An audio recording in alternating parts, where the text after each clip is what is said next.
Looking to take your fitness skills and health to the next level? You're in the right place. Welcome to the Building Ambition Podcast with your host, nutrition coach, and powerlifter turned personal trainer who is 130 pounds lighter, Adam Hicks. And your co-host on the path to losing 160 pounds, Alan Zimmerman. Get ready to be inspired. All right, and we are live. I'm joined by Nicole. How are you? Great, how are you? I'm good. Thanks for coming on, and we're going to try to stumble our way through this. We've already had some technical issues and everything like that, so we will see how this goes. Now, I should have done this off air, but I will just go ahead and do it now. We don't have too many people tuning in yet, but I just put the announcement up. How do I say your last name? It's DeMatteis. DeMatteis, okay.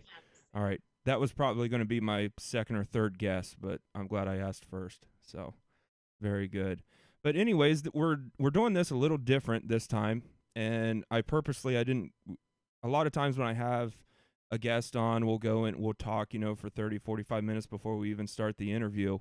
But I think your story is going to be so interesting, and like you said when we first talked or we first spoke, there's so many layers to it that I didn't really want to establish too much of an outline. I just kind of wanted to, have an authentic conversation and see where it goes.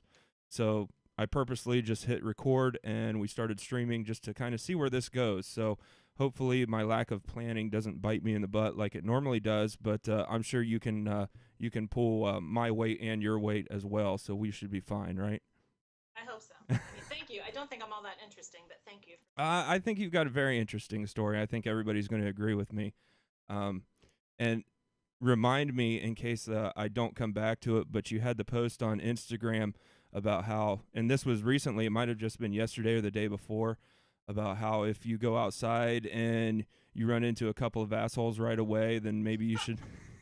So it's brilliant. Yeah, we need to. Too, which is part of my story. If you wake up in the morning and you meet an asshole, you met an asshole. Mm-hmm. But if you meet assholes throughout your day, you are the asshole. Yeah. And I guess I'll go into my story right away, and then we'll get into your background, because when I went to college, my first roommate, I knew him my whole life. I don't want to use his name because I haven't contacted him if that was okay, but loved the kid growing up. We were friends since, elementary school, and then we go to college, and, halfway through the semester, I'm like, wow, who would have thought this guy's such a jerk? He's such an asshole. He's such a pain to live with. So the following year, I get another roommate who I'd established a friendship with, my first year of college. Loved the kid. We used to go out all the time, hanging out, lifting weights together. Loved him. Started living with him, and the same thought about halfway through the semester. Man, this guy's an asshole. And then, a few years go by, and I was thinking about it after I saw your post. And I'm like, well, what's the only common factor in that whole situation was me. So, hey, turns out maybe I'm the jerk. But, yeah, I thought. But aren't we all? Yeah. It's about self-examination. Yeah. So I guess I accomplished something by reflecting on that, and I realized that about myself, right? So it's a victory at that point. Absolutely. Yeah. And, that's the point of it. Something humorous that kind of makes you. Yeah. Very true. So, all right, now I don't know how much you know about me, but I have a bad habit of turning everything around and making it about myself. So I'm not going to give you too much of my background right off the bat, because I'll steal the conversation later on and start talking about myself. But for right now, I reached out to you just a couple of weeks ago and said I was just stalking you on Instagram for the sake of honesty, and reading your post and kind of getting your backstory a little bit, as much as you can learn about somebody through social media. And I'm always interested in people, that are training, diet, nutrition, especially, I saw you were doing some stuff with kettlebells, and then, the body combat stuff. So obviously I was very interested in that, but then, you start looking a little bit more into your story, and there was all kinds of shit that you had to go through to get to where you're at today, frankly speaking. So why don't you sent me over this bio, and I've got it sitting right here. I don't want to steal the show, though. I want you to go ahead and introduce yourself to everybody, and then give them a brief background of yourself, and then we'll kind of go from there. So take it away. Well, as we say in meetings, hi, I'm Nicole, and I'm an alcoholic. and it's been hard for me to say that for a long time. So now I'm owning that. And it's a very integral part of the whole fitness story as well, because fitness is more than just your body, Mm-hmm. it's your mind and your spirit as well. So I'm 46, not married. I lost 100 pounds about 3, 4 years ago. Been overweight my whole life. I was that kid in school that got made fun of. I would try and get out of gym class any way I could. It took me until I was 41 to get my shit together mentally enough to get the weight off, because I had tried everything just like everybody else probably does. Mm-hmm. But there were a series of things that happened in my life that finally got me in the mental space where I was good to lose the weight and really work on that. But from my 20s on, drinking had always been a presence in my life. At times it was very bad, and then it would get a little better, which isn't so uncommon now that I've done some research, especially for women. Mm-hmm. But it started to get really bad about 9 years ago. And 2 years ago, this month, it was really bad. And I had lost all of my weight during that time, and I was so mystified as to how that was possible. I was in amazing shape, lost 100 pounds, became a personal trainer. I'm competing in kettlebell. I'm doing all of these very physical things, working out at 5 in the morning after drinking the night before. Honestly, I don't know how, but I did. Maybe I wasn't eating as much as I thought I was at the time. I don't know. So I go into a 12-step program. This is, say it AA. I have to be careful what I say, but it's a 12-step program. And the minute the alcohol was taken out of my life, the food was back. Yeah. So we're just trying, I'm speaking for myself. I was trying to fill a hole in myself through booze and food. And I think a lot of people experience that. And they think that by just, when we start fitness journeys, we think it's just about, the right diet, moving our butts enough to burn the calories, but you have to get deeper than that. So when my booze was taken away, food came back, and I put on 40 pounds over the course of like 12 or 13 months, which was hard to deal with. Yeah. And for a lot of reasons. And so I've taken 20 of it off since January. 20 to go. And my goals have changed. My fitness goals have changed through all of this than what they were at the beginning. So that's my story in a nutshell. So let's go right to where you ended right there. How have your goals changed? Because, and here I go, just a warning, I'm going to turn this around and make it a little bit about myself. But, when I started out, I've never I want to sit here and tell you that I've never struggled with any type of addiction or anything like that, but I'm using a tobacco product right now, but you can't see it because of the microphone. And my co-host Alan, who couldn't be here today, it's interesting that you brought up, and I don't want to, I guess I'm trying to be careful about how I say things, because with what you've dealt with, and then I don't want to equate that to anything that anybody else has dealt with. So, I mean, forgive me if I do that, but he's made the comment before that when he gave up his tobacco product, which he was using snuff just like I am, then he started eating more and eating more and eating more. But he has also struggled with depression, and he's been medicated for that as well. So, excuse me. But I guess I have struggled with some sort of addiction. But then you mentioned that your goals have changed because you realized once you took the booze out, you were replacing it with food, and maybe you were finding some sort of happiness there. Is that what you were kind of hinting at? Never happiness. I think it's happiness. And I guess for a little while, it gives you all those good feelings, whatever substance it is. And it works great for you until it stops working. And eventually it will stop working, because whatever's in here that you're trying to fill isn't being dealt with. So at the beginning, I was overweight my entire life, like obese. So at the beginning, I wanted to be thin. Then I started like weightlifting, heavy duty. I was really ripped. I wanted to be hot. I wanted to be hot. Yeah, the health was always there. And I was competing in kettlebell. And, I did have performance goals, but I wanted to look good because I never experienced that feeling. So it was very aesthetically good.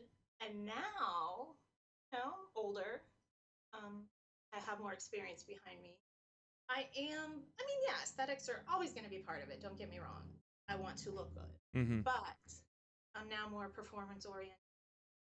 body, mind, and spirit oriented. Like, my mother died of complications of diabetes. I don't want to do that. I don't want to end up that way.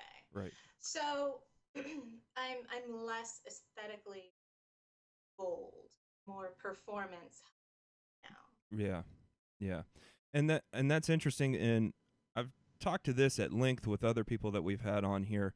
Do you think it's still okay to have that goal? Because that's my big goal right now, and it is starting to change, and I'll tell you why here in a second. But my goal, coming from a powerlifting background and where it was so much performance based at that time, but at my biggest, I was 330 pounds, and I was disgusting. I mean, I would sweat sitting down. You know what I mean? And um, now I've never been to the point where I've had, the 8-pack or anything like that. But do you think it's still okay to have that aesthetic goal, but it just doesn't need to maybe be in first place when you're sitting down and you're writing out your list of things that you want to accomplish? Do you think it's still okay to kind of have that selfish goal where you want to turn heads walking around? Absolutely. I'm a woman. I still kick ass working out, teaching a class, working with clients. Like, I'm tough when I work out. I can still do all that with this extra weight on me. I want to lose the 20 pounds to look better and to feel better. Like, I don't want to feel uncomfortable in my skin, and I want to look good. I want the clothes to fit me the way they used to. They're really tight right now. Yeah. I absolutely think that's of it, and nobody should feel guilty for wanting that at all. We're human. We want to be aesthetically pleasing. We want to feel good in our skin, and that's very mentally important to feel good in your skin when you walk out the door. However, I do think we need to be careful, especially on forums like Instagram. There are so many. There's so many accounts out there where it's just about aesthetics. Yes. And how the pose, and you wonder how many pictures it takes them to get into that. And I really feel for men and women. Yeah. Men are affected by it too. To say that it's just a woman thing, I don't think that's true. I completely agree. Yeah. And I'm glad you said that it's okay you need to feel okay with that. You don't need to be apologetic for wanting that, because and I've noticed this, maybe now as I'm getting older, but when I speak to somebody, even if I bring up, thinking about getting back into powerlifting or whatever it may be, they're like, well, your health needs to be the most important thing to you right now. So it's almost like you have to apologize when you speak to some people about wanting to look good, and you shouldn't have to, because everybody's goals are individual, and you shouldn't have to apologize to anybody for whatever your goal may be. People should just accept that, and if they don't, then maybe they're not the right person to have around you at that point. But I'm glad that you said that. And my goals are my goals. Yeah. Your goals are your goals. I'm not gonna bash your goals. Yeah. You have to be happy in your life. Yeah. And isn't the Instagram thing, I mean, it's kind of amazing, and I think it, in 30 years, maybe our kids are going to look at it and think of it as some social experiment and kind of deconstruct it at some point.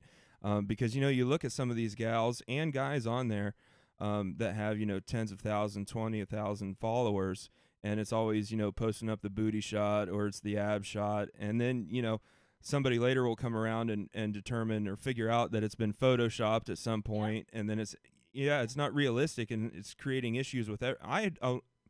For me, I mean, and I have not been very active on Instagram since we started this. I'm just now starting to really try to push it. I don't even post pictures of myself because, I look at some of the other people that are other personal trainers and stuff like that, and I'm like, well, I'm not at that point yet. So, I mean, it bothers me to the point where I don't even post up. I like to post pictures of animals and food and shit like that. No, so. I look. I'm like, who is this guy I'm talking to? Yeah. Yeah, I think I did one video from back in my powerlifting days, and it looks like it was filmed on the set of Hostel, if you remember those movies back in the day. But I was super strong then, but that's the only thing that I've put up about myself because, like you said, you start looking at some of the stuff that's going on, and it makes me think twice about putting my stuff up. So, but yeah. But here's the thing about that. I struggled with that, and it just recently. There's somebody out there that needs to hear your story. Mm-hmm. There is. And so you shouldn't hide whatever deficiencies you think in your mind that you have. Because there's at least one person, but I would bet many more, who need to see that reality. Yeah. And losing a lot of weight, there are some harsh realities to that. It's not all rosy. Yeah. Like, I have skin issues. Mm-hmm. That ain't going away unless they cut it off of me. Like when you lose vast amounts of weight, I'm not going to be able to do those non-Photoshop booty shots and it's just not there. Yeah. But I'm willing to post reality of it. Yeah. Because I think that's important, and I think that. And that's been the type of person that I've gravitated to, and everybody that we've had on the show so far. I'm thinking of David Roden. He lost like 180 pounds. He had the skin issues that had to get removed. Another gentleman, he had lost about 120, and he owned it. I mean, he would post pictures where he's holding the extra skin, but you can still see his abs and everything. Trevor Stoos. I always talk about him on every episode, I think, because I was so inspired by him just owning that and the reality, like you said. But yeah, there's good and bad that comes along with the weight loss, and because everything that you see online, we're seeing it through rose-colored glasses, you don't really get the reality of it. So very, very interesting. Now let's go back. Let's go back to the beginning. You said you were always the overweight child growing up. Mm-hmm. And then, you had a series of events. I'm looking at your bio now. You already talked about your mother passing away from diabetes. Had you made the decision yet at that point when you lost your mother to start losing the weight, or was that kind of your wake-up call? Or do you remember that moment specifically? I mean, it was definitely a wake-up call because it was living with diabetes was very long and protracted event, on dialysis, losing her, blah, blah, blah. But then her death, she went into the hospital. It took 3 months for her to die. She never came out. Mm-hmm. All from complications of diabetes. And of course, yeah, in your head, you're like, I gotta get it together. Mm-hmm. And her whole family is diabetic. So I have this genetic thing probably going on too. So like, hello. Mm-hmm. Yeah, I need to get my shit together. Would I love to sit here and tell you that I stood up and said and immediately got on the right path? No, I didn't. Because a decision is one thing, the action behind it is totally different. Mm-hmm. Totally different. So I decided in my head I needed to do something, but it was like a year and a half later that I finally the action behind to make that change. So no, I floundered for a while after that. It's really ugly, and I don't know if people really get how ugly diabetes is. People say it's an epidemic, it's serious, and I don't know if people really understand that. When you see it up close, you understand. Yeah. And I've dealt with a few clients of mine that are the type 2 diabetics and things like that, and it's just a part of the conversation, and I don't even think they realize really what they could be experiencing, because it just seems like it's so simple for them at this point to manage it with the medication, and I don't think, like I said, they're not looking a little bit further down the road when it's going to take more and more and more and more of that medication to combat the side effects of the blood sugar spikes and the insulin and things like that. So yeah, and I mean, there's so many other issues where we are just treating them with medication, and people don't really look forward to see what the problems may be in the future. So, but now you said it did take you about a year and a half in order to really kick things into gear. So when you did make the decision to start losing weight, where did you turn to? Like, what were the steps? Because I like to ask everybody this, because I don't want to so much get into the nuts and bolts of what your nutrition was, but when somebody sits down, and if they're not working with somebody like you or like me, and they just Google, I want to lose weight, I mean, then you're slapped in the face with all these articles from bodybuilding.com or wherever else it may be, everybody pushing the latest fad diet, and it's overwhelming, and it's really hard to cut through the BS. So where did you go? What were the systems that you put into place in order to start making your transformation? Well, what finally got me to put the action behind it, I had a bad car accident. I busted my knee, couldn't use my leg for over 2 months, couldn't put any weight on it. So I'm over 250 pounds at this point. I never worked out. So I'm trying to get around in a wheelchair, on crutches. I have no upper body strength. It was awful. Mm-hmm. And, I'm off work. So all you do is leave the house to go to PT and you sit around and think all day. Mm-hmm. And I started to think, this would be so much easier right now if I were thinner, healthier, stronger. So when I could get up and walk, I had a friend, God bless her, and very physically fit friend. She would just come and I would have my little cane and we would walk up and down the street. Mm-hmm. I was hobbling and slow and we started walking. And then once the cane went away, I literally just started walking. Mm-hmm. That's how easy and slow I started. So we can all do some sort of activity to start. Like I don't like the excuse that I can't do anything. You can go walk up and down your sidewalk twice if that's all you can do. Yeah. And then from there, I needed sort of, because of the knee and the healing and everything, I needed a low impact way to get a really kick-ass workout. Mm-hmm. And that's how I fell in love with kettlebell. Yeah. So, I didn't have to hop around on my leg. It was still like your cardio and your strength all in one. I fell in love with it. Mm-hmm. So that's really how it started. In terms of the eating, I didn't really follow because I everything my whole life. Yeah. I didn't go on any program. I basically just their choice. Yeah. If it comes in a package, you may not want to eat that every day. Mm-hmm. Vegetables, fresh things. I watched my sugar. Did I cut it out? No. Mm-hmm. It was really about moderation. And I did track, I did track my calories because I wanted to know, I had to have kind of an idea of what was coming in and what I was burning off and all that. So I did kind of track calories, but in the beginning, I never tracked my macros or anything like that. It was just making better choices. Yeah. And isn't that interesting because, somebody, and I'm sure you've experienced this being a personal trainer, but somebody will come and they want to know what the secret is. What's the diet that we need to do? But we all know what it takes to lose weight. Yes, we do. We all know, if you're hitting up, McDonald's or Wendy's or whatever it may be, you're not making a good decision at that point. And you can enjoy things as long as, like you said, it's moderation. And I always find that so fascinating because people want, the next 21-day cycle that's going to go quick and easy, and I'm going to lose 50 pounds in 2 months or whatever. But we all know where to start. We all know that what decisions we're making that are bad. But we know. Yeah. I knew. I would say, I don't eat that much. I don't understand. Yep. Oh, come on. Yeah. I knew. Denial really is powerful. Yeah. It's very powerful. Yeah. And, we know. But knowing and knowing inside of yourself are two very different things. I agree. Yeah. And I remember, and here I go again, turning it around to make it about me. I was 330 pounds. And I had a friend that was at the gym that I was training at also, and he was a nutritionist. And I said, I'm not feeling very good. I think I've done everything that I wanted to do as far as the powerlifting goes.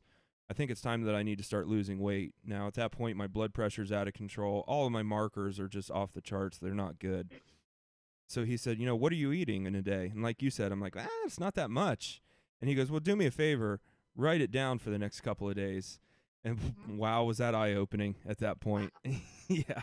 And so I gave it to him, and he's like, and you don't know what you're doing wrong? And I'm like, oh, yeah, I guess, reflecting on it now that it's something tangible and it's down here in front of me on this piece of paper, then, yeah, you're right, I am. And it's like you said, we all say it, we don't eat that much, but if you really stop and you think and you do a little bit of self-reflecting, then, yeah, you probably do, and you know exactly where you're making your mistakes.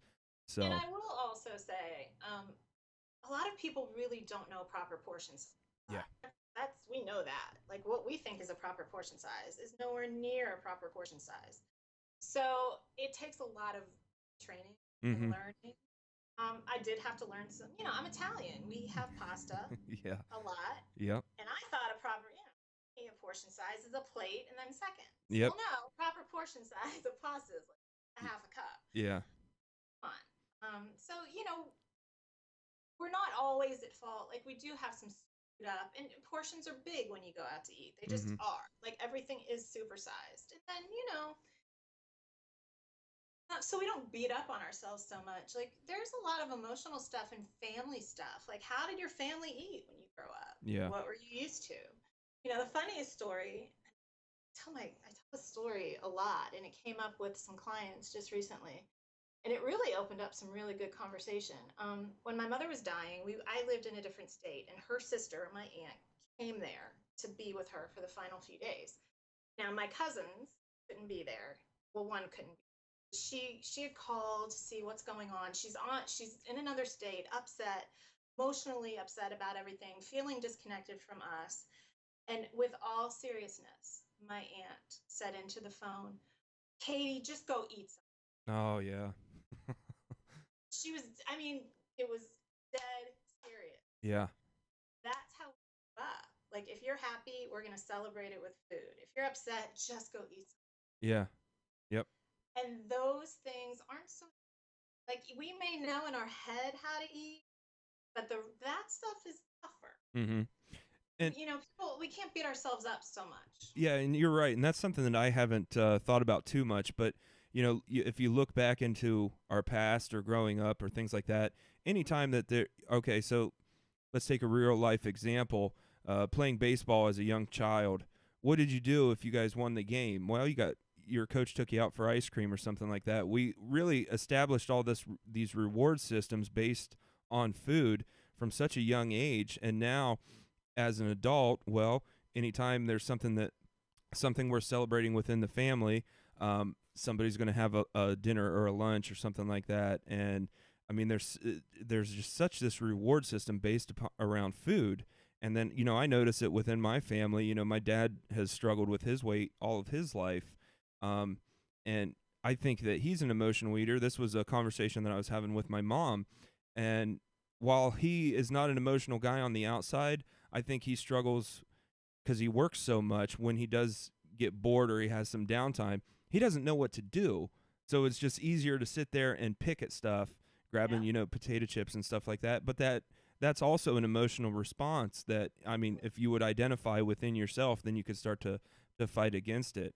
And I struggle with that with clients that always want to have their cheat meal, because I'm big on, giving you a cheat meal or a reset meal, or we can church it up a little bit, call it an earned meal because you did so well through the week.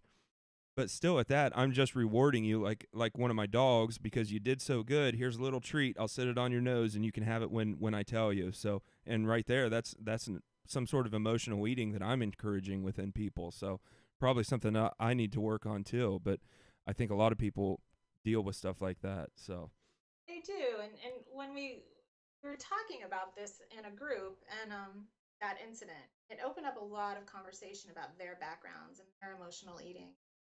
I ended it by saying, look, sometimes you need that. Like, sometimes in that moment, it feels good. You just need it. mm-hmm. The problem is you're spending your whole life reacting that way. Yeah. Reacting that way a couple times here and there isn't the problem. I was emotionally and drinking as a regular way of life. That's when it becomes a problem. I'm going to get off this call and I'm going to go to a family party. Mm-hmm. There's going to be a shit ton of food. Yeah. Am I going to have some of it? Absolutely. Yeah. I'm Italian. We celebrate with food. That's part of the joy of life. That's part of loving life. Yeah. The problem is when you're loving life every day that way. Yeah. That's the problem. And that's what I really struggle with that myself, to find the balance, because my mother-in-law, she's a great cook, and a couple times a month she'll want to have the family over just for lunch or whatever it may be. And then if we would do something now, I'm on such a strict, I mean, I would compare it to like a bodybuilding prep diet right now, that I wouldn't eat. I wouldn't partake in anything. But then I start getting, questioned by everybody around me. Oh, why are you doing that? You can enjoy a little bit, but and that, then you end up dealing with that too, the emotional beating that you're taking from everybody else because you aren't participating with them. And sometimes I think, and I want your opinion on this, but when we start to limit ourselves, or we're trying to improve our situation, or lose weight, whatever it may be, and you're not participating with the group, do you think that that's kind of, then they start to reflect on what they're doing, and that's why they're hounding you to take another piece of pie or whatever it may be? I mean, look, we're all mirrors of each other. I firmly believe that. So when someone is drastically changing something about themselves, yeah, it's kind of thrown in your face, and you have to look at yourself. And do we always like what we see? I mean, I've done it too with people. They start to like change, and then I have to examine, well, shit, why can't I do this? Yeah. And Yep. yeah, we're mirrors for each other. And I think people are really resistant. It's hard to look at yourself. It's the Mhm. hardest thing in the world to do. It's the hardest thing in the world to change patterns and ingrained behaviors that you had for most of your life. Mhm. This is not easy stuff. If it were that easy, we would all be healthy, thin, fit. I mean, it's just, we wouldn't struggle. Nobody would struggle. We would all be posting our booty pics on Instagram. I would, hell, I'd love to. I'd have 10,000 followers and, Yeah. feel good about myself. Yeah. But that's not reality. And the Yeah. couple people that have messaged me privately and said, thank you for being honest, that's worth more to me. Yeah. Because this is, I thought that when I lost all the weight, life would be great. Mhm. I really did. Like that's going to solve all my problems. Solve nothing. Yeah. Except my numbers got better, medically. Mhm. Mhm. That's about all it solved. It didn't solve the rest of it inside. So I think people need to just take more of a total approach now, and not, people shouldn't criticize anybody for their goals. Like if I were doing a competition, I would be eating the way you're eating, but Yeah. I'm not doing that right now. Yeah. Back of my head, crazy, but people shouldn't come down on other people for their goal. Yeah. And we kind of have to steel ourselves against other people's reactions, which is tough. Yeah, it is. It really is. So, okay, we've established kind of how you got started, and I like what you said where you were outside with a cane walking up and down the street. So when one of your clients says they can't do another kettlebell swing, do you just kind of grin and you're like, well, look, I hobbled my ass up and down the road with a cane. But I like what you said as far as you can start there. You can start small. Just walk. Just do something. And that's so important for people to hear because they think, and I run into this where they think they have to go and get the new membership to the gym, but then they get there, they're overwhelmed, they don't know how to use the equipment, so they kind of stand on the sidelines just watching what everybody else is doing while, just like you said, just go outside and walk, just do something. And that's such a great point, and I really wanted to kind of bring that back up so people hear it. But now at this point, once you got started, I mean, how quick were things coming off, and were you noticing pretty drastic improvements? Yes. And actually, I mean, all total to take the whole 100 pounds off, it took about a year and a half of time. So, yeah, I guess that's sort of quick. Mm-hmm. It didn't feel quick enough at the time. But yeah, I mean, if you're not doing any sort of physical activity, even if you start walking up and down the street, you're going to see some sort of result. You're going to start to improve quickly. And I think that's the other thing that people don't realize. Once you really commit and have consistency with whatever you're doing, the results come faster than you. Yeah. And even when you think you're not seeing results, trust me when I say something's happening. The scale's the worst indicator in the world of your Yes. progress. Yep. I don't know if I hope, in my experience, the scale is not always reflective of what's happening in your body. So when I have clients say to me, but the scale didn't change. Yeah. But I'm looking at you, and that's why I'm big on pictures. Well, let's look at this picture from 6 weeks ago, and let's look at this one. Right. And they're like, oh, Yeah. Yeah. So, but you will see results, but you have to be consistent. Yeah. Consistency is key, and that's what I remember having a conversation with a gentleman at one point, and he said he was going to start this new diet he found online. It was called the cereal diet, and you would just eat cereal for all your meals. And he goes, "Do you think I'll see improvements?" I said, "Well, I mean, it depends if you stick to it consistently and you have a negative energy balance, then yeah. But is it optimal? But I mean, you can have results with anything. But consistency is key. It's doing it day in and day out, and that's the problem that so many people have. And I couldn't agree more with the pictures thing. And as a trainer and a nutrition coach, I hammer people for pictures, weekly pictures that I'm just going to keep, and then I can compare and make a timeline. We take measurements probably every 4 to 6 weeks. But then I never do it with myself. And I tell them, don't get on the scale maybe once a week when we do our check-in, then you can get on it. And when I get your pictures, we'll do your comparisons and everything like that. I'll check my weight 2 or 3 times a day. So I don't practice what I preach. And then, it's summertime here. and I've indulged a little bit, but I've been, kind of training more towards my powerlifting. So, and I've been training hard, training heavy. I've got this great program constructed for myself, and I kept seeing the scale going up and up and up.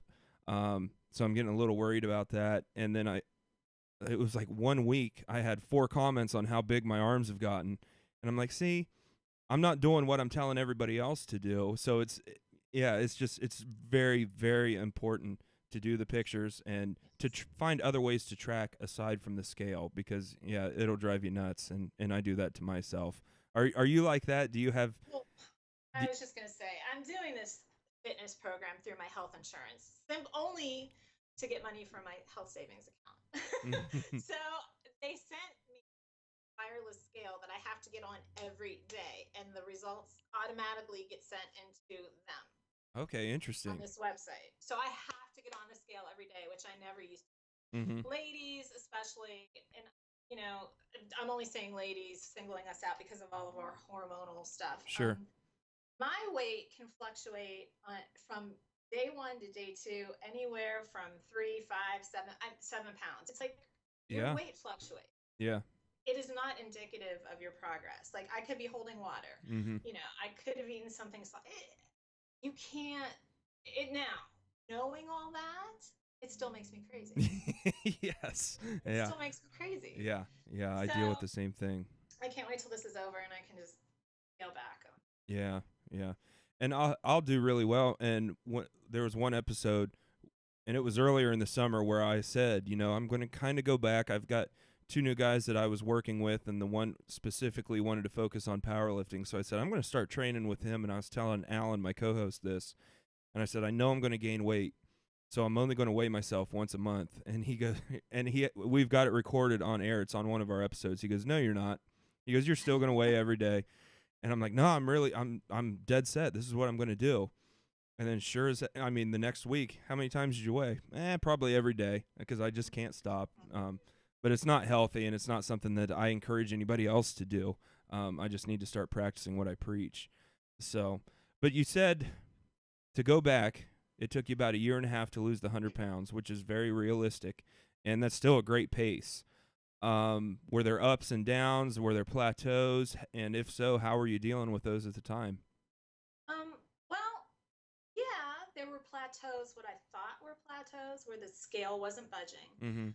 But looking back, there was always some sort of progress. Like, people at the gym that I was at the time would say, oh my God, you look so much different. Your body looks so much different, but yet the scale hadn't budged.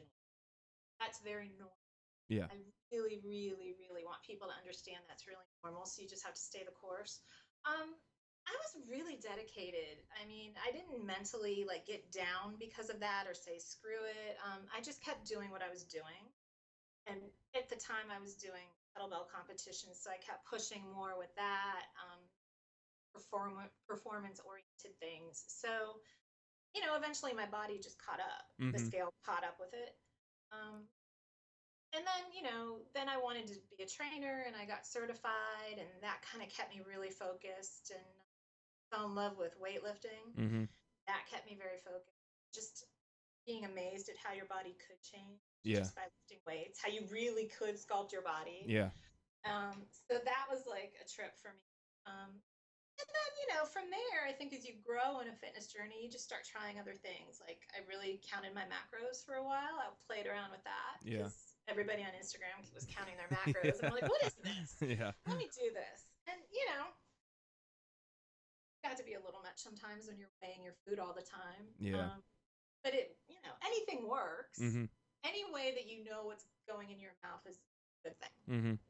Yeah. You have to be aware of that. Yeah. So, but I never lost any motivation when I didn't think of progress, because my mind was really in it. My heart was early.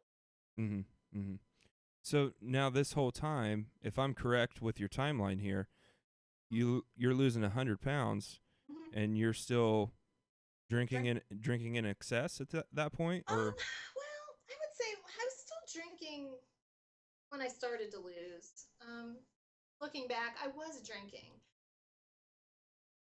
This 2 years ago, in the summer was when it got really bad, and I looked the best. This is the frustrating part. I looked the best I've ever looked. My body was awesome. Like we had a boot camp we were running that summer.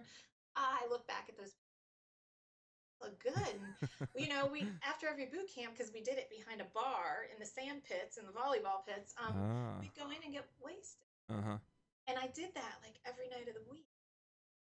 I think at that point I probably wasn't really eating. It's kind of hazy. I think my nutrition probably suffered at the expense of my calories were pretty much liquid at that point. So that was towards the end. Yeah, that was towards the end. But I was still, still getting up early in the morning and working out, and I don't know. It's very odd to me. Yeah, that's interesting to me because that's a lot of carbs. Yeah. All that alcohol, it's a lot of sugar. And just empty calories, and that's very it's and which is why I gained when it got cut out, because all of a sudden I'd never been a sugar person in my life ever. I'm more of a salty person. The minute I stopped drinking, you do have sugar because your body to that. Yeah. So then the weight started coming back on. So was it just beer, or was it liquor, or what was it for you? It was anything. Yeah, anything. It was anything. And I don't have any experience dealing with or really discussing any sort of alcoholism or issues like that. So I'm trying to be careful on how I word things. So if I do something, feel free to correct me, or whatever it needs to be. But it's interesting, and I think people really need to hear your story. So what was your breakthrough moment as far as the alcoholism went, when you decided that you needed to get help, and you needed to get into a program to kind of to start to fix your situation? That summer was just bad. I drunk all the time. I'm very highly functioning. So I never went to work drunk. I never got pulled over. I never went to jail. Very highly functioning. But I started to realize you're not going to be highly functioning much longer at this level. Your kidneys aren't going to functioning at this level. Your liver's not going to function at this level. But mostly it was just that inner misery of, what am I doing? And not being able to stop. Like what? Drinking more and more, not even getting buzzed, because your body's become so used to the alcohol that you can't even get a buzz anymore on vast amounts of alcohol. It's scary. It's really scary. And like, in the program we say, life became unmanageable. My life became unmanageable. Not in terms of like legal consequences or my job or anything, because I've always had a work ethic, never would dream of going into work drunk, but my life was becoming very unmanageable.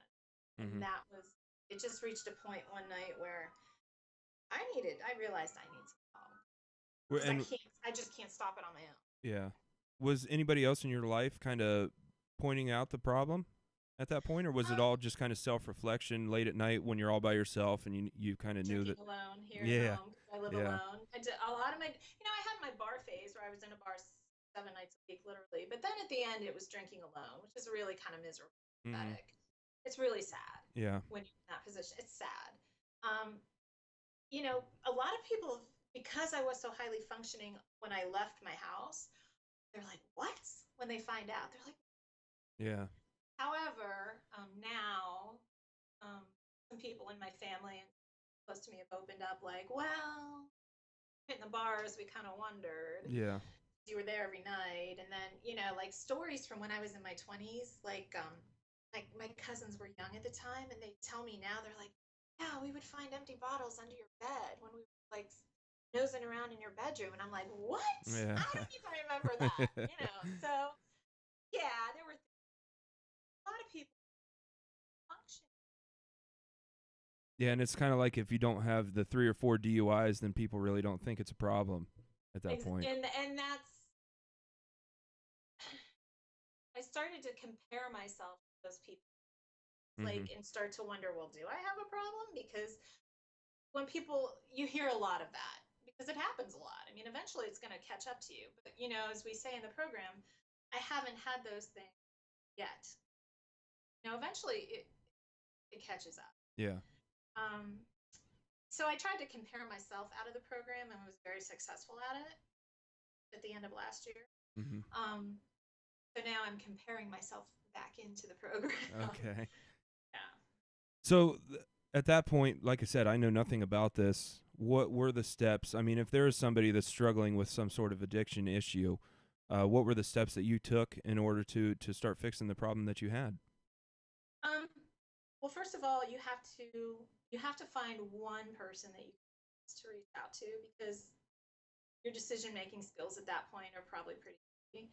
So find that one person that you can trust and open up. Hey, I have a problem. And luckily, I did have that person, not even knowing that person was in the program, that about her. So that's kind of God's spirit, whatever, working for me. You also have to be careful too. I did not go into a rehab, but if somebody out there is dealing with this and you're drinking that heavily, sometimes just quitting cold turkey is more dangerous. Like when you go into a rehab, they tell you keep drinking until you get in here. So I want anybody out there listening, struggling with this, just kind of have to think about that. Like sometimes it can be really. That's why I'm saying reach out. If there's a rehab in your area, they all pretty much have 24-hour numbers where you can call in anonymously and talk about it with somebody. Mm-hmm. You have to reach out some way, because if you need that medical help, you need to get it. It can be very dangerous if you don't. You just have to reach out, and you just have to own the fact that you have a problem, which is the hardest thing. Yeah, I'm sure. Well, I mean, you can relate it right back. While it's maybe not on the same level, but you can go right back to overeating or any type of eating disorder. You have to admitting you have a problem and self-reflecting, and then damaging your own ego, because the ego is really the only thing that we have, and to reflect on that, it hurts. So it hurts. Yeah. It's funny you said ego, because the 12 steps are built around making your ego this small, so that then you can rebuild yourself in a healthy way. Yeah. Our ego is what gets us into trouble. Yeah. If you're a 12-stepper, you know what I'm talking about out there.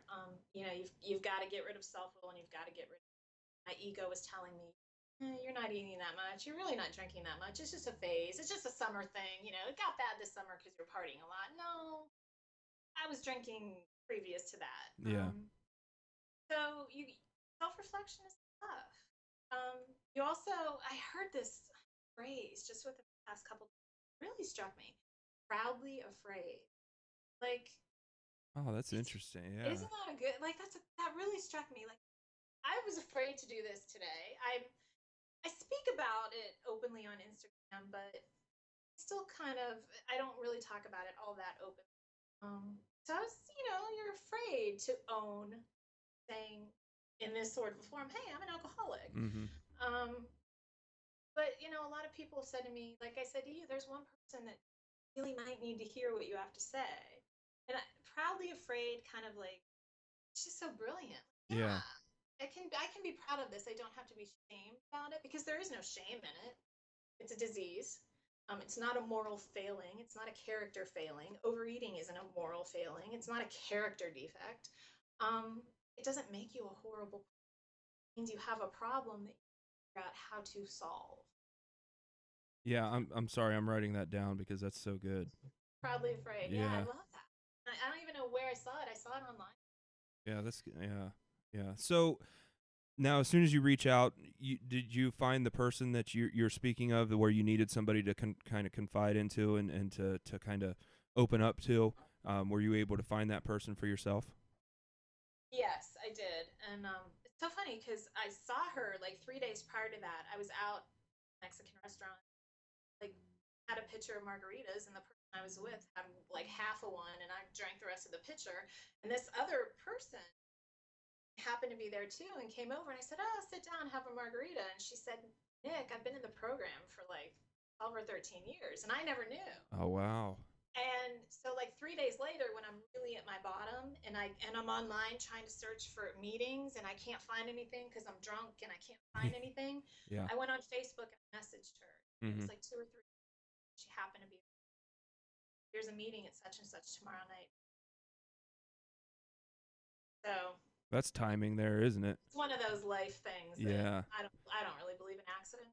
Yeah. Interesting. So then as soon as you got into the program, everything was great and there was never any problems anymore, right? Oh yeah, yeah, it's a miracle. Yeah, no. Although I will say now, I mean, look, the initial coming off of alcohol. I mean, I entered the program, but I didn't quit drinking until 3 weeks later, which now looking back was just brilliant. And I didn't even realize I was doing it because I didn't quit all at once, which could have been dangerous for me. I kind of weaned down, and then I quit. And I mean, that first year it's tough.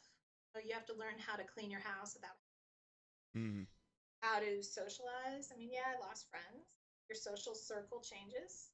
You have to avoid certain things when you're newly in recovery because they can be dangerous for you. Your whole life sort of changes. But I just said today in a meeting, I said it was also the easiest time because it's like a fitness program. You're new, you're motivated, Yeah. you're gonna change. Oh, you're committed. And then I got my 1 year of sobriety, and then kind of go, well, what now? And you stop doing. This is just like fitness and eating. You stop doing what you know works. You get complacent. You think you have it licked. Your ego comes back in. And once you stop doing what you know you should be doing and what works, chances are either you're going to gain the weight back or you're going to drink. That's exactly what happened. So then what happens after that? Well, hopefully if you relapse, you get your shit together pretty quickly and you do it once and you get your ass right back to a meeting. But that wasn't my story. It's never my story. Most people get sober and lose weight because the alcohol bloated them so much. No, I have to be different. I gain weight. Everybody else in meetings thinner and thinner, and I'm blowing up. That's just my life. But I stayed out for because all that stuff inside wasn't getting dealt with, and I was angry, resentful, pointing fingers. I'll find a different way. I found everything wrong with the 12-step program and the 12-step philosophy. I found every little, and I never had a problem with the program. I had a problem with the membership. Two very different things. So, I was starting to get real resentful at people in meetings, but that's all inner stuff. It's how I react to things. So I did stay out for months, and a couple people very kindly and persistently we're here when you want to come back. And eventually I realized, get back in there. This can't go on. I need to go. I need to go back. Yeah, so that's interesting to me. So they weren't, as soon as you started maybe not showing up to the meetings or you're relapsing at that point, I guess is what you would say, they're not, beating down your door and getting in your face at that point. They're kind of, it almost sounds like they're coming at you from a place of love, saying, hey, when you're ready, we're still here. Is that true? Or is that how most people get handled? When you said that, and again, let's parallel that to fitness. When you said, do you tell clients, well, I walked with a cane and I did it? No, because that approach never works with anybody. It makes them feel beaten down. My story is not their story, so we can't really, no, I don't say things like that. And I think it would turn me into an ogre kind of a trainer. And I want to be a trainer that they can trust. So yeah, if they had come at me going, you better get your shit together and real hard-assed, it wouldn't have worked with me. I was so resentful and stubborn. I'm a very stubborn person. But they very kindly and gently were like, look, you know what you need to do, and we're here when you're ready to do it. And after a few months of them just every so often sending me that text, so brilliant the way they did it, got my ass back in there. Yeah. And that is interesting because you can relate it directly back to fitness, and I'm sure you've encountered this, and you're coming at things with probably just such a better angle as far as the psychological issues with everything that you've dealt with, because when you're working with somebody, after a while you kind of start to establish, where that line is that you can't cross. When they start looking at you from the side of their face, and you see a couple more wrinkles there and a scowl or something, you're right there at that point where you can push them to. So it sounds like maybe if anybody out there has a friend or a family member or somebody that is dealing with an addiction issue, you really have to understand where that line is, so you don't, because Yes. I'm guessing you will just end up pushing them away and pushing them further into the addiction or the relapse at that point. Is that correct? I mean, I can only speak from my experience, but knowing what people had come at me, they did come at me with a bit of a harder edge. I mean, they didn't mince words, and I do the same thing when I train. Like if I hear an excuse, I'm gonna say, "Oh my God, that's a bullshit excuse." Yeah. Like you need to call people on their bullshit. However, you can't beat them down with their bullshit. Yeah. Because trust me, people who are overweight and out of shape feel beat down enough. Mm. Somebody who has an addiction problem, trust me when I tell you, even though people love to say we are selfish people in a lot of ways, but we're like, Mm-hmm. nobody can make us feel worse about ourselves than ourselves when you're in that kind of desperate situation. So yeah, I mean, you need to call people on their bullshit. I don't believe in candy coating and I don't believe in enabling, but you need to know how to work it. Mm-hmm. Because if you're like me, I did leave a sponsor. I felt like, well, screw it, like, no, you're not going to tell me what to do. You're not going to, it wasn't the right approach for me. Mm-hmm. So, whether you're a trainer or whatever, a friend, you need to know kind of see what's going on with that person. And that's my biggest problem working with somebody, because I sugarcoat stuff so much with my clients or anybody else. I mean, they might not even be paying me. Okay, so they're just taking time away from me, and I'm trying to help them. And then they'll come in and say, "Hey, we had such a good week last week, but over the weekend I fell off the rails, and I ate myself to death." And I'm like, "Okay, well, we'll get focused now." And I'm not like, I mean, if you would look at me in my personal life, that's not who I am. But I don't know if I'm so scared to hurt somebody's feelings or what. But that's a big issue for me, is just sugarcoating stuff so much. And on the inside, if they knew what I was thinking, they would probably run away screaming at that point. But yeah, it's. I guess I need to find that balance when I'm talking to people. Like you said, that was such a good point. Call them on their BS, but don't beat them down with it. And I took a note of that too. So very good stuff. Very good. But yeah, I struggle with that. So you got back into the program, and then at that point, everything is rainbows and unicorns, or Yeah, was still issues? My first year of sobriety was like a cakewalk compared to this second go. Because this second time around, like the first time around, yeah, you're committed, you're excited, you're fresh, you're new, everyone's babying you a little because you're new, and yeah, patting you on the back. Here I am, second go around, wiser. There was a little bit of embarrassment at first, but you have to get over that real fast because there's no shame in it. There's no shame in a relapse. There's no shame. It doesn't have to be part of anybody's story, but in a lot of cases it is. It's part of it. There's no shame in it. This time is tough because this time around I'm getting deeper into the inner stuff than I did the first time. The first time, really, everyone and you are just so focused on don't pick up a drink, don't pick up a drink, don't pick up a drink. That's your whole focus. People would say to me, "Well, better you're eating the donut than drinking," which is true for a while, but then at some point people should have said, "Put down the donut." Yeah. And I do make a joke of it now on my Instagram. Like I'll post a picture of my meeting. I've seen those. However, 80 to 90% of the rest of my week, I'm good. Yeah. So I let myself have that donut. And it's kind of funny. Well, it's balance too, right? It's balance. And I felt very out of balance my first go around with sobriety because I was in meetings several nights a week, working with a sponsor, just trying to not drink, and I let my workouts go. I stopped training for a while. I stopped training people because I was just trying to get my shit together. And that all went by the wayside. I was out of balance. So this time around, I've got my workouts back. I'm starting to work with people again and balance my job, my family, my meetings. I'm trying to find that balance. Yeah. And I am looking deeper inside at issues. which is tough.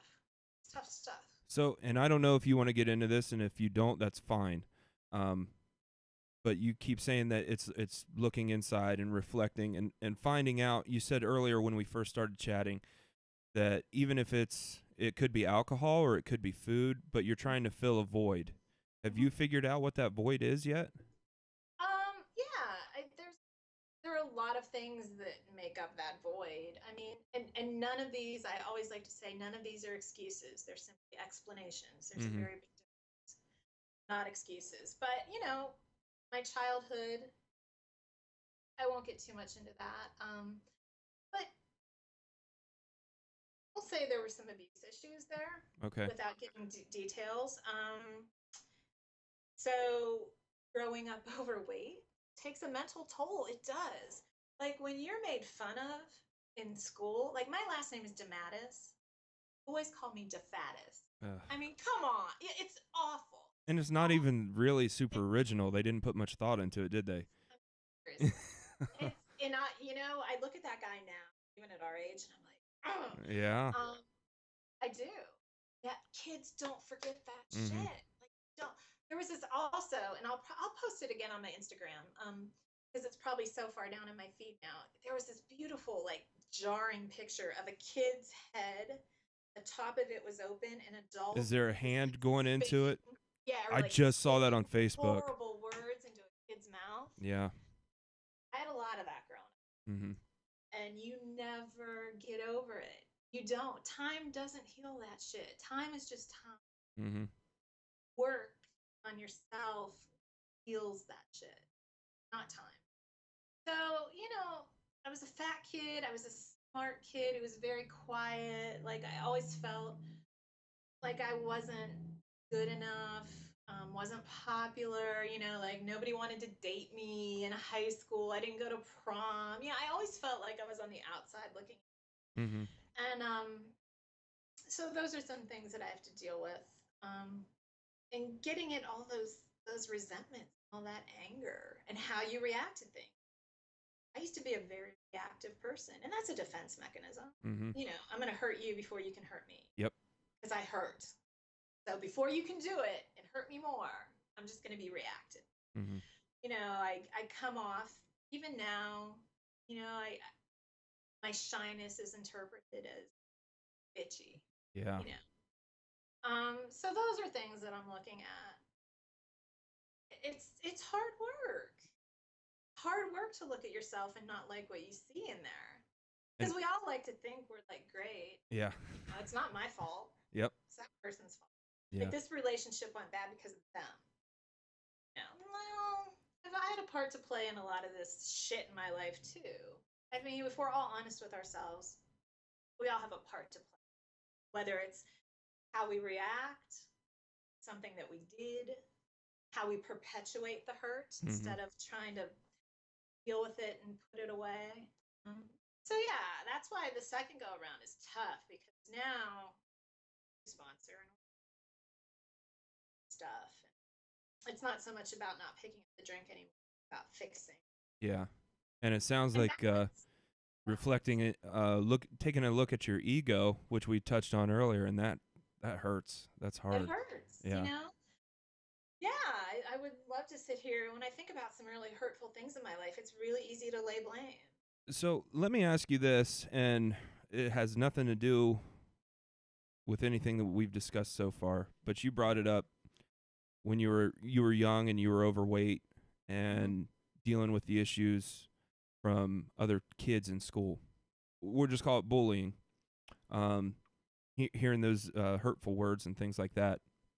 Is there something, and the reason I'm asking you this is because in 6 days my son starts kindergarten, and I am terrified because he's the sweetest, and everybody says this, he's the sweetest little boy, and he's sensitive, and he's not like his dad, which thank God he's not like his dad, where you said, I'm going to try to hurt you first so you can't hurt me. That's how I am, very defensive. And he's not like that. He doesn't want to hurt anybody's feelings. Just for example, we asked him if he wanted to start maybe playing t-ball or doing a running class because he's really into running. And he said, no, I don't want to do that because I don't want to beat the other kids and hurt their feelings. So that kind of wraps up, that's his personality. And I'm terrified that he's going to run into bullies and things like that, or hear negative things, which it's going to happen. Is there something that could have been done when you were at that age that may have helped or may have changed the outcome or the result? Or what do you think the answer is at that point when if somebody is listening out there right now that does have an overweight child and they are going to have to deal with this because kids are brutal? What's something that as a parent we can do to kind of get the child to open up, or what would have helped you in that situation? God, this is so hard because I don't have kids, and I hate to sort of talk about kids because I don't know how to raise a kid, especially in a social media bullying harsh world. Right. It really is. You're up against so much. I say that to parents, my friends, all the time. I don't know. Like, now you have to deal with social media and make, online bullying. I guess if your parents would have asked you or would have tried to dig in deeper at that point, do you think it would have helped? There wasn't a lot of communication. Mm-hmm. I would say, ask your kid. And a lot of people just don't eat dinner together anymore. Like, find that time to talk to your kid every day, I would say. Ask them, like, well, what happened today? Maybe dig a little deeper. And if there is like a kid like me who is just so overly sensitive and overweight and quiet and shy, I sort of wish my family would have been more physically active themselves because, doing something as a family, like physical together, to help me feel better about myself so that I didn't try and avoid gym class. And, I think that's important. And I see a lot of families doing that. Like, they make time to do physical activity together, and it's a great bonding time. And I think it helps their self-esteem. I wish I had had that. Yeah. But and it would have maybe given you something to accomplish at that point, or to overcome, or something like that. At least if I would have been doing something physical, at least gym class wouldn't have been devastating for me. Oh my God, I used every excuse in the book to try and get out of gym class. And I really couldn't run once around the gym. Just that kid. Now, see, I remember my gym experience, and I don't know how it was for you. I'm 33. So I remember being in elementary, and all the physical activity was fine. I had no problem with that. I could crush stuff. I could climb the ropes. Dodgeball, I was great. But when we had to square dance and pick a partner, I checked out. I could not do it. I could not interact with females at that point in time. I was terrified. So it's interesting, but everybody's got a gym story, I think. So I think so too. Yeah. And you know what I've realized now as an adult, and Facebook puts you back in touch with people whether you want to be or not. A lot of the people that you thought, like all those popular kids who didn't seem to have a problem, once you start talking to them, they did. Yeah. They had a lot of insecurity. Just tough. It's tough growing up, and it's tough learning who you are. And, I think it's helped me look at them a lot differently. Mm-hmm. It really has. Yeah, that's a great point. So let's bring it up to date. And I'm sorry for kind of going off on tangents there, but I knew that was what was going to be so great about our conversation and not laying anything out. I was excited to see what we were going to get into, but I think, looking at the recording, we're coming up on an hour here, and I do want to respect your time. I do hope you'll come back and keep us updated because I've really enjoyed our conversation. It's been great. How are things going now? What are you doing now? Are you still teaching classes? Are you working with people? Are you going to go back into the kettlebell competitions? What's going on with you now? I took a hiatus in August from classes, trying to decide if I want to teach fall, because I've been teaching group fitness for over 2 years nonstop, and I felt like I just needed time to concentrate on my meeting, have some time at night to do my own workouts, because when you teach class, that's not a workout. You're focused on your people. You have to then do your own workouts. So I wanted to focus on my own workouts and have time to cook at night. So that's been great this month. So much more balanced. Working my meetings, working with a sponsor, starting my steps all over again. My steps. And just trying to get the rest of this weight off for aesthetics and performance. Now what's the goal? What's the goal that you said? You got another 20 pounds to go? Oh I don't know how the skin is gonna hold up because I'd have to get so lean to do and it's not a hardcore figure competition. It's called the Beachbody Classic. Okay. Although people are taking it more hardcore and more seriously now, but I don't know if my body wants to get that lean to put on a bikini and prance around in heels. First of all, that's not me. But it could be me for like 10 minutes. Yeah, yeah. But I would have to be so lean. The only thing stopping me isn't so much the dedication to the process, because it's just a process. It's a snippet in time. You're not going to eat that way forever. Right, yeah. But I don't know if my skin continue. When is the competition? I have a year. It's next July. Oh, okay. So, I mean, I have a good long while to get the weight off. I'm back to lifting again, which women weightlift. It will not bulk you up. That's a myth. Thank you. It's a myth. It will lean you out, and you can actually eat more when you build muscle. Thank you again. Just a little tip. So I don't know. That's kind of hanging out there. We'll see. Where's the contest at? Is it here in Ohio? No, it's in New Orleans. Oh, okay. I'm gonna have to haul ass down there. Yeah. Yeah, I'm going down there regardless, but just doing that competition part of it, we'll see. We'll see. I mean, I've never put on it. I don't know. Yeah. I don't know about that. See, and I love bodybuilding. That was always my first love. And but then I found out you had to diet, and for powerlifting you could eat cheeseburgers, and that was calling my name. So I got pretty good at that too. But now, as I'm getting a little bit leaner and changing my training style, I'm starting to get more obsessive, with bodybuilding, and I follow all the contests.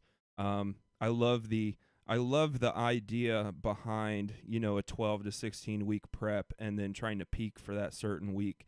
While long term, it's not healthy. I want to point out to anybody listening that really doesn't follow that, but they only see the pictures on Instagram, for example.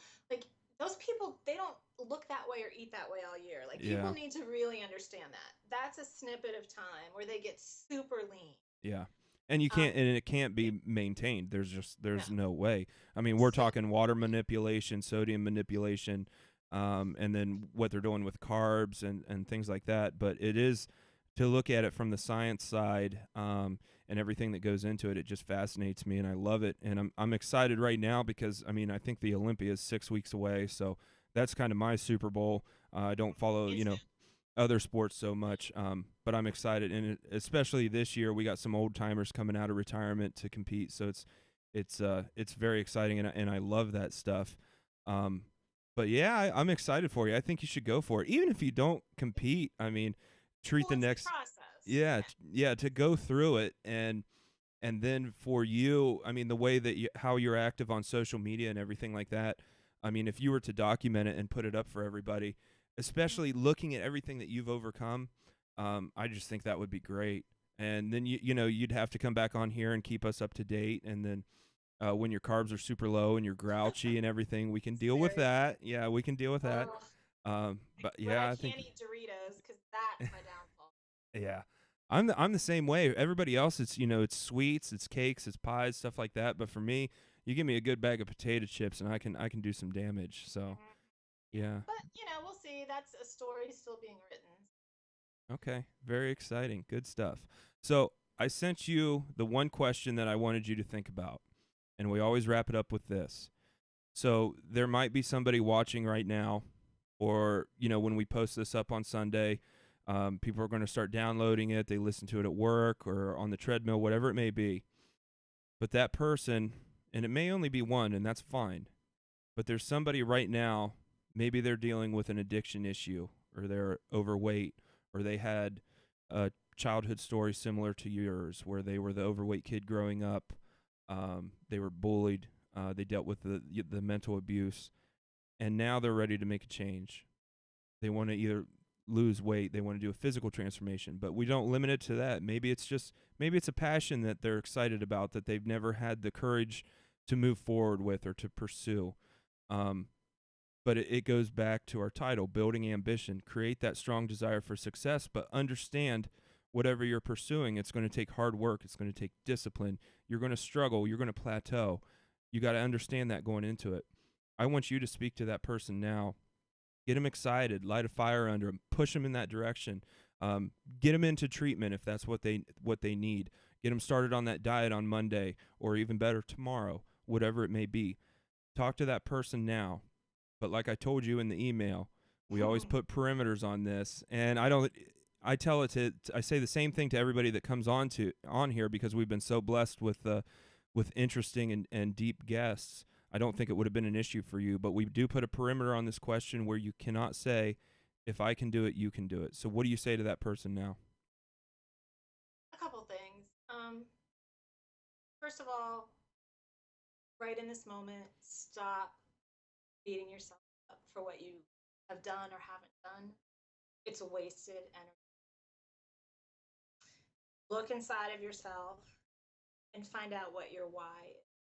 Because your why is what is going to keep you pushing through no matter what it is, fitness or otherwise. Your why is going to keep you pushing on the mornings where you don't want to work out, on those 2, 3 a.m. in the morning, you want to take that drink or smoke something. You have to think about what is your big why, and that's not something maybe you can find out immediately. It takes some soul searching. Don't be afraid of yourself. Go within. And most importantly, we're social. You found me on social media. We are a social media world. It's unavoidable. It's a highlight reel for the most part. Mm-hmm. Don't compare your life to someone else's highlight reel. That's why I actually appreciate tell anybody, if I can do it, you can do it, because our stories are all so different, and our inner experiences are also different. Don't compare yourself into impossibility. Find people who inspire you and who are real. And lastly, own everything that you are and honor the space between where you are now and not yet. Because the space in between those 2 points in time grow, where you change. And that's all we have. That's all we have, that space. So get comfortable in it, as ugly as it and uncomfortable as it can be, because that's how you grow and that's how you change. That's it. Good stuff. I'm taking notes, actually. And can I add one thing? Sure. Be proudly afraid. Isn't that great? I love it. God, I love that. Yeah, I that's love that. Be proudly afraid. Probably going to be the title of this episode. So, Nicole, I can't thank you enough. Thanks for coming on here. Thanks for sharing your story and opening it up. Just great stuff. Where can people follow along with you and check out the progress as you move closer and closer to the Beachbody Classic? I'm on Snapchat, but since I made stories, I'm mostly on Instagram. And I talk about fitness and recovery and life on my Instagram. So it's Nicole.DEMA. That's how you. Are you very active on Facebook or YouTube or anything, or is it primary? I am. I do have a Facebook page. Trying to do more of that. But Instagram is really. I'm not a YouTuber because people on YouTube scare me. People get really critical on YouTube, don't they? They love to make comments. Mainly Instagram, but you can find a link to my Facebook. Okay. Talk about a little bit of everything. And like always, guys, if you go to buildingambition.com, when the podcast comes out on Sunday, we'll have all of Nicole's information in the show notes. So all you will have to do is click through on the links, and then you can follow along with her. And I highly encourage that you do that, so then you can decide if, when you go outside, you can reflect and figure out if you're the asshole or you're just unlucky that day and you've ran into a few. That's awesome. And guys, go to her Instagram. You'll figure out what I'm talking about. So, but Nicole, stay with me. We're going to go ahead and shut down the live stream. Thanks everybody for tuning in, and we will have the edited podcast up tomorrow. So Nicole, thanks again.